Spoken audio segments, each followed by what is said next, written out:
Assalamualaikum warahmatullahi wabarakatuh. Alhamdulillahirabbil alamin. Para mitra kaum dangu, dulur-dulur anu di lemur, baraya-baraya anu di kota. Ayeuna tiasa tepung dangu deui sareng Mang Ridwan dina acara Dongeng Sunda. Ieu dongeng teh hasil karangan Kang Rudiansah nya anu padumukanana anjeunna aya di wewengkon Leles Garut. Atuh jejer ieu carios dongeng teh nyaeta Ngabela Lemah Cai.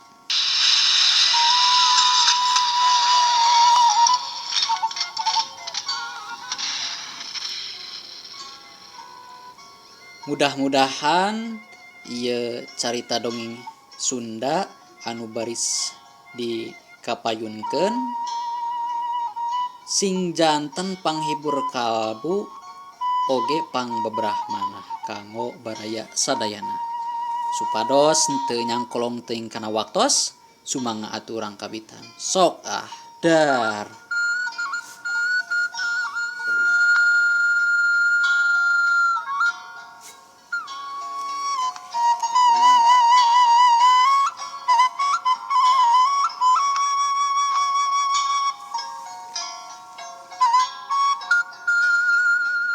Tahun 1568 harita teh mangsa turuna bangsa Portugis katut bangsa Walanda anu dipimpin ku Cornelis de Houtman pikeun neangan alat-alat ramuan khusus sarta ngadon dagang.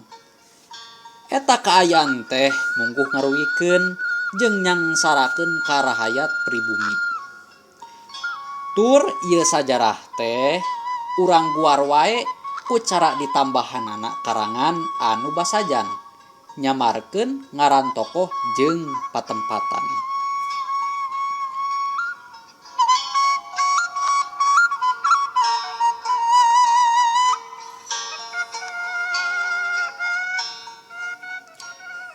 Pasosore harita teh Jang Dayat karak balik tas ngaladaun keur godogeun bahan ramuan obat-obatan. Sabab ninina memang tukang ubaran atawa tabib. Keur jongjon we leumpang Jang Dayat teh harita jotel harita karasa kana tarangna aya nu ngantalkeun congo pestol bari ngomong. Hei budak leutik, gancang teu deun eta carangka wadah ramuan teh ha? Tadi sabab arek tuluy dibawa ku dewek ieu. Ka markas company sok buru bisi ditembak silat eta ku aing. Sok buru kadeukeun. Ceuk eta sora lalaki menta sangka neuneun ramuan nu dibawa ku Jang Dayat harita teh bari ngancam kituna teh. Jang Dayat ngaraneg eureun atuh lengkahna. Tuluy ngareret ka eta sora jalma bari nyeh seuri. Kang Barul geuningan eta teh. Naon Kang, datang-datang jauh ngancam ka uing yeuh. Bari jeung nitamikeun ramuan ka akang teh cager. Ceuk Jang Dayat taya riuk-riuk sieun atawa kaget, malah tetep tenang we nyaritana teh malah bari jeung heureuy. Oh sia mah aing teh bieu geus ngomong ka sia ha. Eta ramuan dina carangka geuwat kadiekeun kaingkeun sabab ku aing rek tuluy dibikeun ka Cornelis de Houtman deuleu. Ka pimpinan Raja Walanda sia ngarti ha. Ceuk eta jalma anu disebut Badrul. Awakna seseg sarta ngareusi jeung kapake dina ilmu silatna deui si Badrul teh. Ngan hanyakal si Badrul teh boga sifat gampang kaolo, rakus. Matak teu aneh si Badrul harita teh bet aya di pihak kaum Walanda anu padahal mah si Badrul teh pribumi tanah tuwuh nagara Indonesia anu sakuduna mah ngabela kalemah cai nagara nasorangan. Ari ieu bet hayo ngadon biluk ka pihak penjajah. Oh kitu nya Kang. Ceuk Jang Dayat bari sakilat ngakilekeun sirahna ka belah kenca sedengkeun leungeun katuhuna atuh sakilat ngarawel kana mamanukana si Badrul anu balangah teu nempo ka handap. Nah atuh ari hiuk cetut, aduh goblok si edan sia. Ya manuk aing diseueul kieu goblok aduh. Aduh. Si Badrul kokobowongan nahan ka nyeri, leungeun duanana tuluy nungkupan manukna anu karasa seueul lain di kieuna. Teu sadar atuh pesolna ge leupas ragrag kana jukut garing, ujang daya terikat di sepak atuh celeng pestol teh beuki jauh nyumput teu kapanggih. Sarta dina kayan si Badrul keur kokobowongan kitu, tak kaayaan teh dipake kasempatan ku Jang Dayat pikeun kabur. Tuluy bade carita harita teh ngan berebet we kalumpat lampet bari ngangakod carangka hayang buru-buru nepi ka lemurna.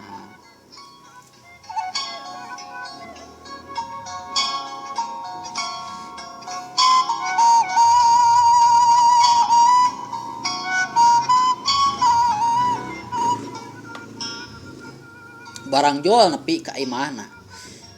Haok nih nah harita nyarita. Ujang, kunaon ari maneh? Ye, balik teh betul lompatan kitu eta. Eta dang daunan maruragan kitu nah teu ka tempo eta Ujang. Aduh, ini biar aya teh ngahaja lompat sabab pangi jeung si Kang Badrul di jalan bieu teh. Uing manukna didudut kitu tahan ini. Sababna manehna maksa mementa ieu ramuan arek dibawa cenah ka markas walana cenah. Pas kitu keur balangah langsung we dirawel ku uing teh bari langsung uing ini lompat lampet tak kitu nini sabab power manehna moal pistol. Ngan untung pistolna murag bari jeung disepak we langsung ku uing teh kitu tah nini. Baru kitunya.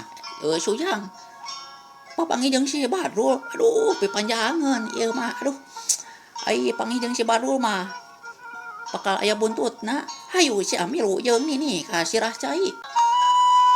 Urang manian di ditu ku nini eta Ujang. Jang Dayat teu loba deui ngomongan geudig we nuturkeun nini Lamsiah anu jadi ninina. Anu salila ieu ngurus manehna ti keur orok saprak indung bapana gugur di medan perang ngalawan penjajah.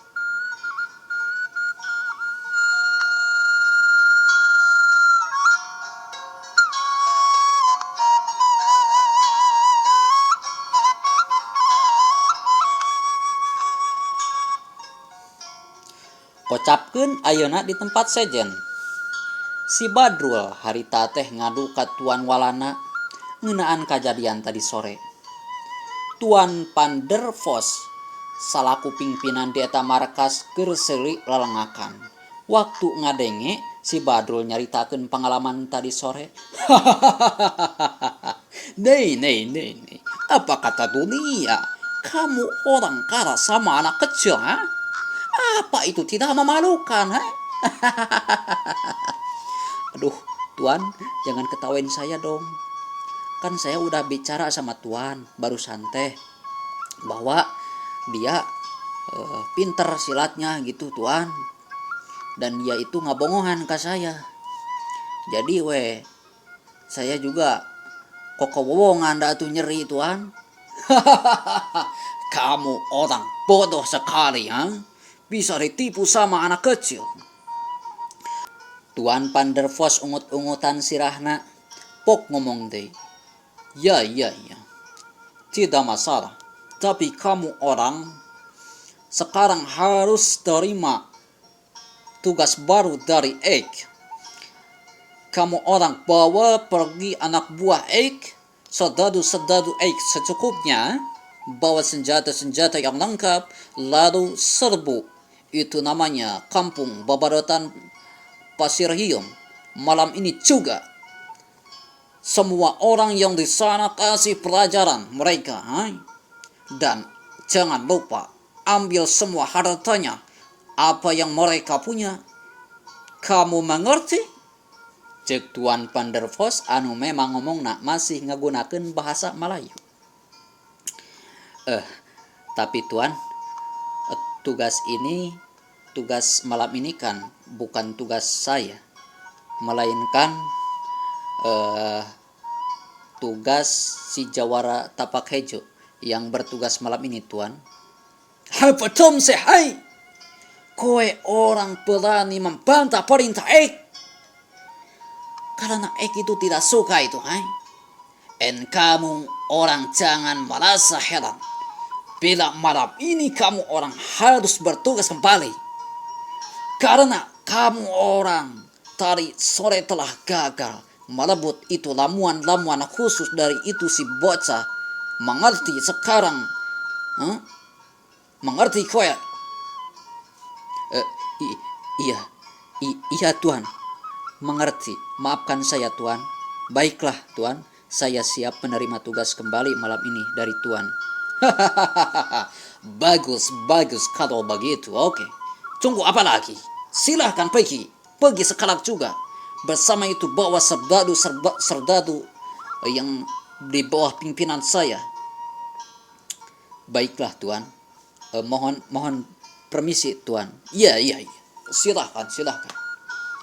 Geus kitu masih Badrul terus indit ngaleos ti eta jero rohangan. Sarta ngajak serdadu kompeni walana pikeun ngajorag ka lemur babadotan pasir hieum.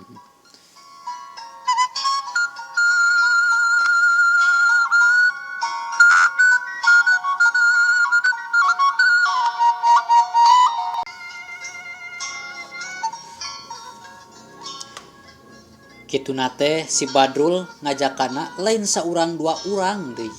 Harita teh malah aya kana welasana jalma. Atuh init sing gerdik ngaleutkeun keuy ngabandaleut ngemat-ngemaknya tang pinang.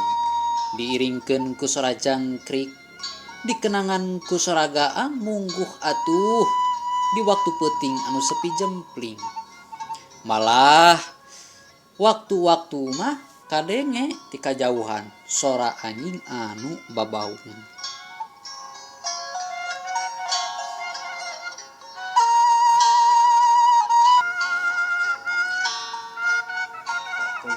Atuh gancangna carita, si Badrul jeung sakabeh rombongan kompeni walana anu geus anjog ka eta tempat.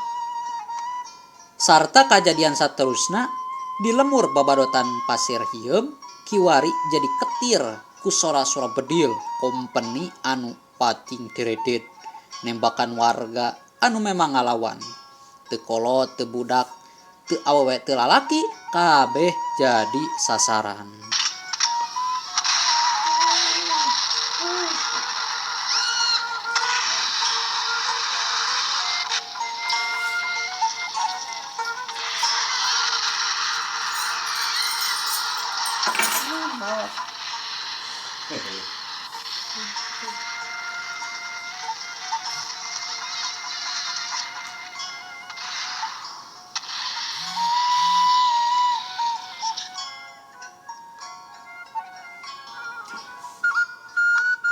Atuh pakaya kayaning kadaharan jeung sajabana dirampid kabeh ku maranehana teh teu nyesa. Ti mimiti beas katut bahan pokok sajena oge ramuan-ramuan khusus jeung obat-obatan sarta bahan samara diringkid kabeh ku maranehanana, malah imah-imah oge beak didurukan. Jeung lamun parang mangih awewe atawa parawan anu rada mulus tur geulis langsung we dicarulik dibawa ka tempat markas maranehanana pikeun dijadikeun pamuas nafsu birahi. Si Badrul harita dihuruk ku warga tujuhan harita teh. Kurang ajar sia. Sok maju sia ka dieu, sia yang modar kabeh. Wah sia euy. Dulur kepung ta si Badrul. Ulah diantepkeun kitu bae. Sok kabeh pada siap saya euy. Kurang ajar sia. Ayo sia yang modar masuk maju sia ka deui. Ya hep ya.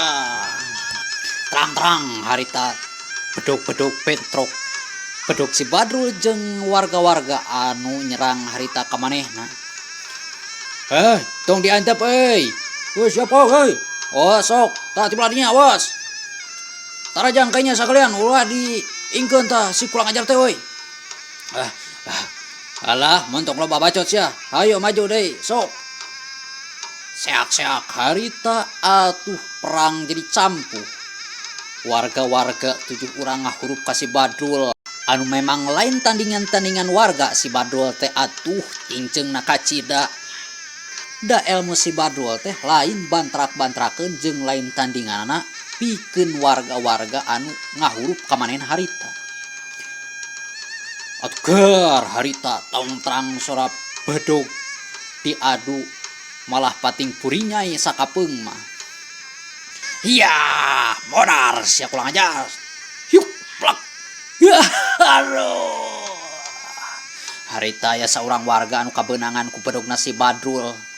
Atuh anu secen harita radah marmir tapi hayo maju deui. Modaran tah si kurang ajar teh Alah, sok lah, maju kanya. Atuh geus kitu, der deui maju deui. Bari pating kolebat masing-masing ngagunakeun pakarang pedogna. Tah sia ayeuna bagan sia kula ajar sok maju kabeh, modar sia ku aing. Hieu celeng-celeng. Siuk, tarang. Kolepat. Breus, kolepat siuk. Trep. Geduk. Des. Aduh. Loba warga-warga sing kocek atuh anu tujuhan teh harita teu mampu ngalawanan si Badrul, malah makabeh oge carem ngajoprak ngajampana jadi bugang. Sia rasakeun kurang ajar. Modar sia kabeh oge. Para kobri hayu ayeuna mah geus hasil ieu. Urang balik ieu. Atuh geus kitu mah harita si Badrul jeung anak-anak buahna nyaeta serdadu-serdadu company. Oke, siap bos. Kita pulang.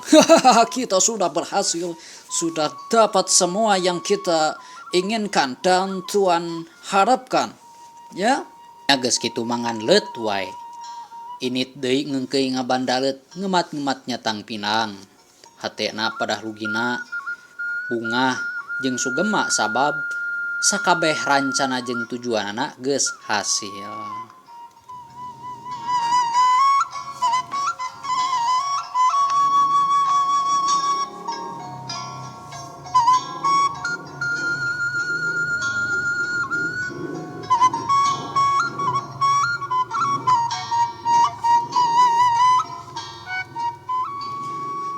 Caturkeun ayeuna Tuan Pandervos harita teh katingali marah mai atuh paromanana oge.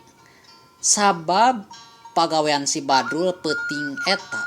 Tetela bisa mawa hasil anu cekil, malah bari mawa awewe sagala rupa karesep manehanana.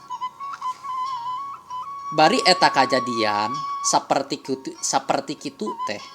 Lain ukur sakali 2 kali, sabulan 2 bulan, tapi aya kana taunanana di beda-beda tempat. Rahayat pribumi loba anu jadi galanangan jeung kalaparan alatan disiksa lahir jeung batin ku para panjajah nu sarakah ka ieu nagara. Loba tanah warga anu dibeli paksa bari murah ku pihak walana jeung barang dagangan oge dioper bisniskeun deui ka rahayat ku maranehanana. Jadi licikna teh ari tirahayat kudu murah, ti manehna kudu mahal. Kadang dioper deui ka luar negeri. Sarta eta kaayaan teh pikeun jang dayat mah mungguh beuki kahudang rasa kasumanget dina dirina. Hayang ngabelaan kalemah cai khususna wilayah Tatarsuna. Kukituna jang dayat jadi aya pikiran hayang ngulik pangarti anu leuwih asak satu tas ayeuna dieusian ku nini lamsiah anu jadi ninina ku mangrupa-rupa ilmu pangawaruh anu kiwari nini lamsiah teh geus maot dina sawatara waktu ka tukang. Oge jang dayat anu ayeuna lain jang dayat anu baheula. Begitu muwuh dewasa manehna harita keur riuk cingogo hareupeun kuburan ninina anu masih pinuh ku kemang. Pok manehna ngomong lalauna, "Nini, satiap pejangan ti Nini baris dilakukeun ku dayat Nini. Dayat siap ngilu perang ngalawan penjajah. Sabab karunya Nini karahayat. Sabab rahayat loba anu sangsara ku alatan maranehanana." Cek dayat bari tungkul ngemeng cipanon kituna teh. Teu lila jang dayat cung nangtung. Laju lempang rek ngalaksanakeun maksudna pikeun neangan pigurueun. Ngan nalika jang dayat ngambah ka salah sahiji lembur, manehna ningali aya komplotan kompeni walana keur ngakaya saurang warga anu harita geus baloboran ku getih. Aduh.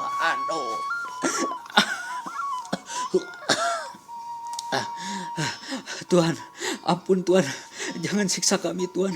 Tuan, lepaskan Tuan anak istriku Tuan. Mohon Tuan, kasihanilah kami Tuan. Tuhan. Cek eta warga bari ngalengis. Ek akan melepaskan kamu orang bodoh, ha?